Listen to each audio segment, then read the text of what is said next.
Welcome to the Slop Farm. Enjoy the video. In this video, I will show you how to make the best spinach artichoke dip. First, let's gather our ingredients.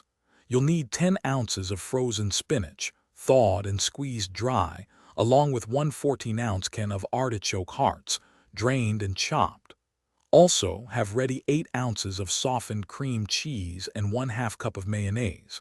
These are the foundational elements for our incredibly creamy dip. Now let's create the rich, creamy base.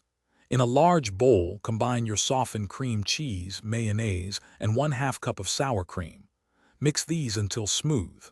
Next, stir in 1/2 cup of grated Parmesan cheese and 1/4 cup of shredded mozzarella. Finally, season this mixture with 1/2 teaspoon of garlic powder and a small pinch of red pepper flakes for a subtle kick. With our creamy base ready, it's time to add the stars of the show. Gently fold in the thawed and thoroughly squeezed spinach, along with the chopped artichoke hearts. Make sure these are well distributed throughout the mixture, ensuring every bite is packed with flavor.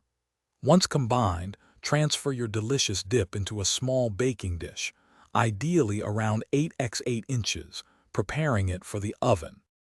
Finally, it's time to bake and enjoy your masterpiece. Preheat your oven to 375 degrees Fahrenheit and bake the dip for 20 to 25 minutes, or until it's bubbly and lightly golden. Once out of the oven, you can garnish it with a sprinkle of extra Parmesan or some fresh parsley before serving warm with your favorite dippers.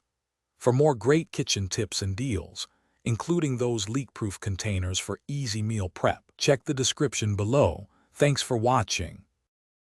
Thanks for watching. Consider subscribing if we helped you today.